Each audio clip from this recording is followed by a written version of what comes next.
Welcome to a Locked On Titans POSTCAST. The Tennessee Titans just got drubbed by the Jacksonville Jaguars 36-22. It was a collision of turnovers, injuries, and just embarrassing effort out there for the Titans, who have now let the Jacksonville Jaguars back into the AFC South division race. Let's talk about all of the craziness that was that loss to Jacksonville on a Locked On Titans POSTCAST. You are Locked On Titans, your daily Tennessee Titans podcast, part of the Locked On Podcast Network, your team every day.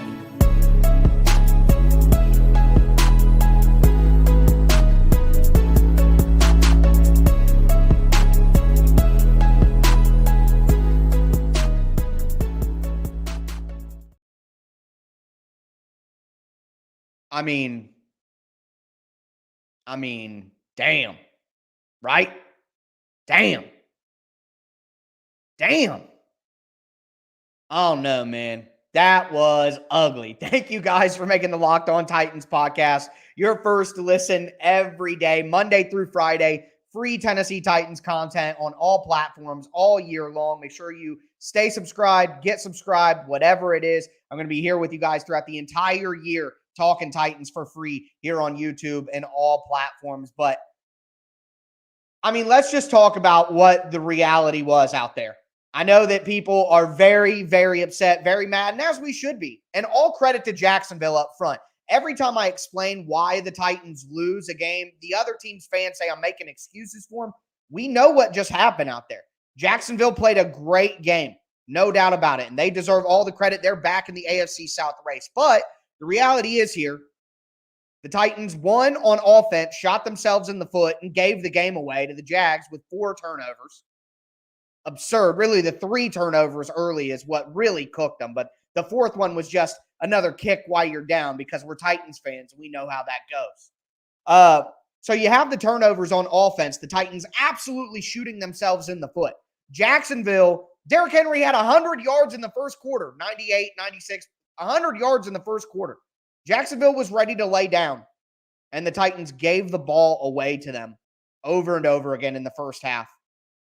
And it raised their spirits.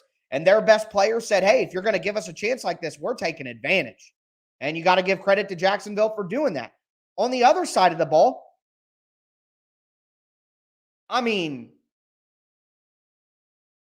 no Landry, no Autry, no David Long, no Zach Cunningham. 4 of your starting 6 in your nickel defense in the middle, which the Titans play nickel all the time. That's what they want to do. 4 of your starting 6 gone. Elijah Molden, Christian Fulton, 2 of your starting corners gone. Caleb Farley with a missed draft pick, not able to help you. Also hurt. I'm not going to include him in the hurt people because he wouldn't be playing anyways. But the draft pick loss hurt. So you have the turnovers. You have the Titans defense unable to compete with the injuries. That's just the reality. The Titans offense was going to have to score in this game. They looked like they were going to be able to move the ball up and down, and they gave the ball away. So with the Titans giving the ball away on offense, the defense with the injuries unable to keep pace, you get what you get here. You get what you get. I don't know. The only thing that can make this better is to not turn over and let's talk about the turnovers. Can I say this? The turnovers, you got to put on the players. But you're continuing to start Dennis Daly at left tackle, who's the worst starting left tackle in the NFL in the past decade. Shout out to No Flags Film for a good graphic on that. The worst starting left tackle in the NFL in the last decade.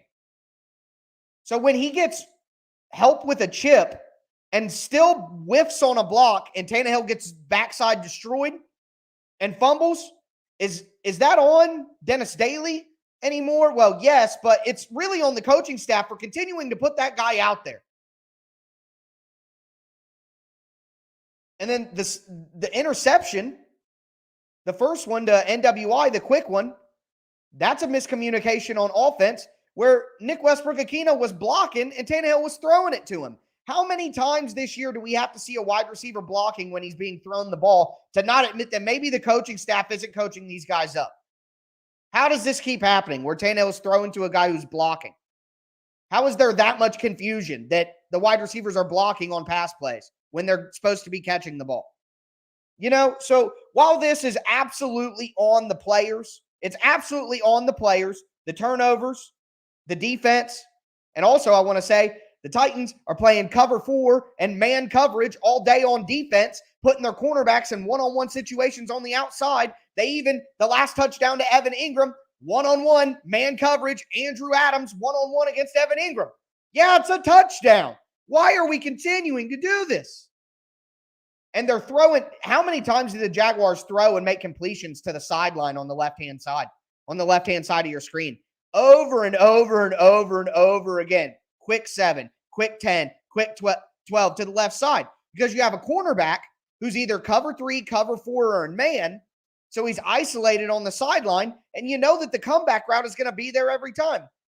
I got to go back and watch the tape, but how many times did the Titans cornerbacks play cover 2 and sit in the flat on those routes? They didn't do it. So while, yes, the game is on the players, I just pointed out a few examples of where the coaching staff also put them in terrible positions. And then let's just talk,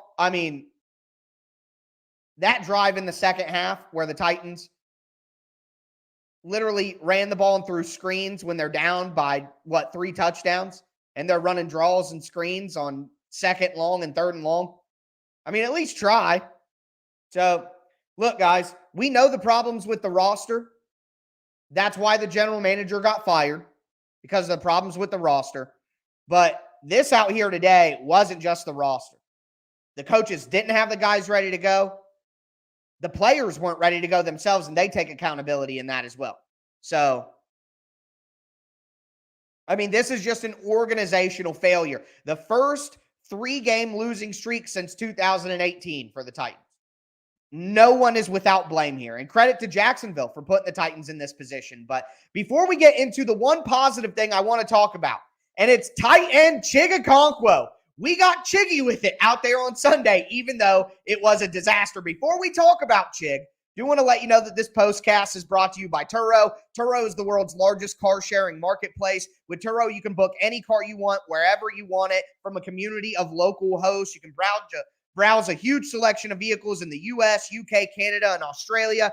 Get a spacious SUV or minivan for a family road trip. Get a classic or luxury car for a special event. Hey, test drive that new electric vehicle that you've had your eye on and see how it fits your everyday life. Every trip is backed by liability insurance. Terms and conditions and exclusions apply. Forget boring rental cars and find your drive at Turo.com. Also want to tell you guys that this episode is brought to you by Audible. Audible is releasing a slate of new football podcasts that we're sure you're going to love. You're going to be able to find a sneak peek of Think Like a Champion available right now on the Locked On NFL podcast feed. Think Like a Champion is a new podcast from Russell Wilson and Audible. Hosts will swap stories and share their proven mental techniques that have gotten the world's most elite performers across the finish line and beyond. Head to Locked On Presents or the Locked On NFL podcast feed for a sneak peek of Think Like a Champion, or catch the full series available anywhere you get your podcasts, available everywhere now. Audible, get in the game.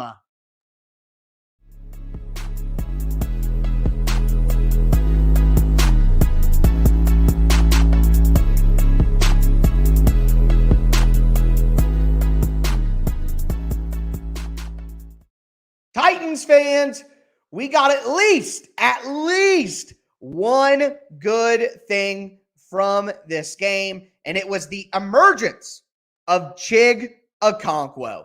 6 targets, 6 catches, 45 yards, a touchdown, and a 2-point conversion. Chig Okonkwo was excellent in this game. Not only did Chig Okonkwo play well, but he blocked pretty well.